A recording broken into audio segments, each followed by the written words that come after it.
was in 1958. In fact, I think that the incident I'm going to describe to you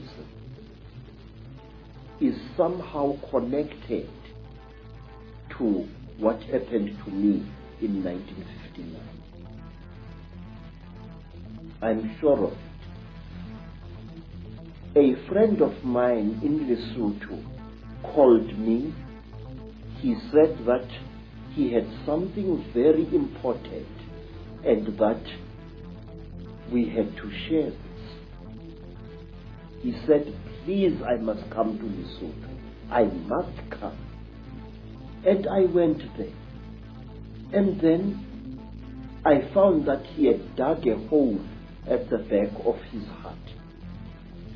And he asked me that he and I and his second wife should go into this hole on the night to come and there to share something very, very holy.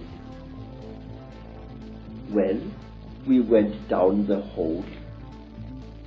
We used a broken ladder, and there inside the hole we ate small pieces of something.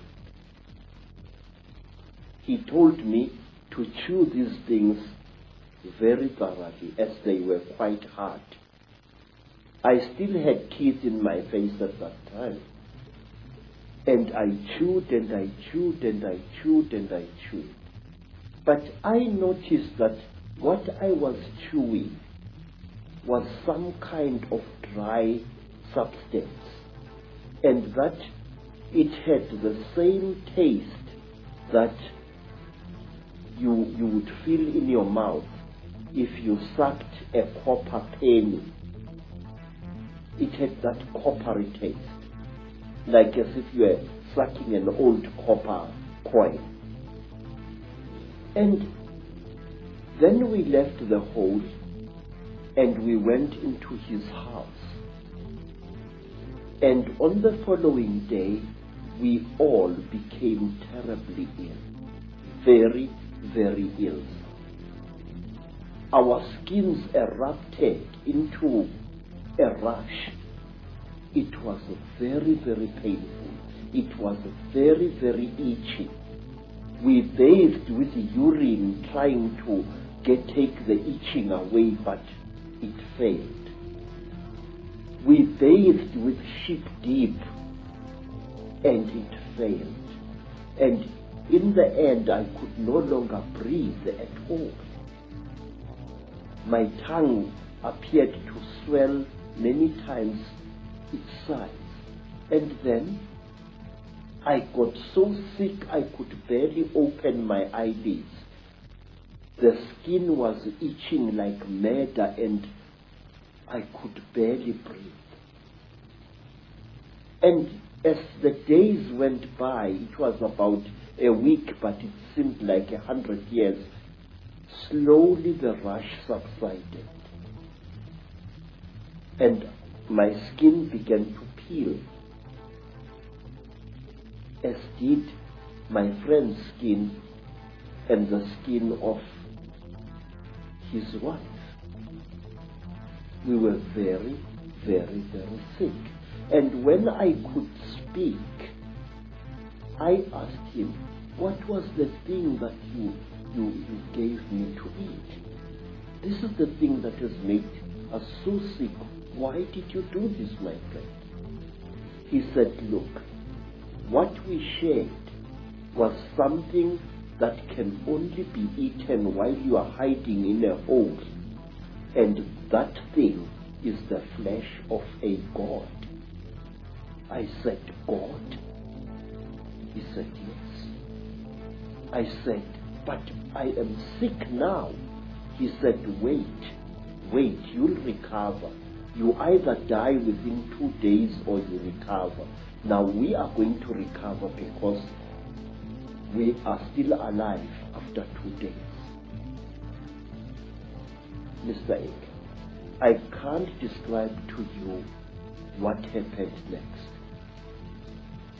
I wish you to imagine, sir, you are sick, weak, and feverish. Suddenly, you get stuck, staring, raving, laughing mad. We started laughing. It was utterly incredible. What had made us what had caused the laughter we did not know, but we laughed for hours, all three of us. And then, when our jaws couldn't laugh anymore, a new thing happened. My friend's eldest daughter gave us all water. And when I drank that water, my sense of taste was so heightened that I was utterly shaken.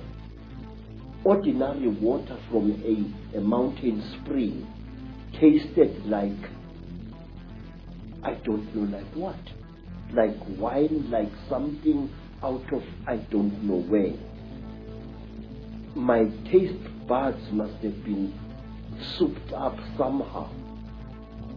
And then another feeling, which I cannot describe, fell over all of us.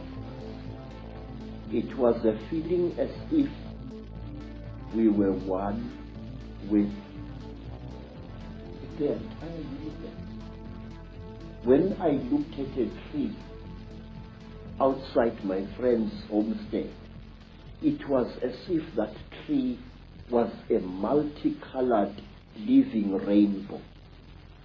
When I looked at the mountain far away, my sense of sight was so intense that I could see colors beyond colors. I can't give you any other description. And then say, afterwards,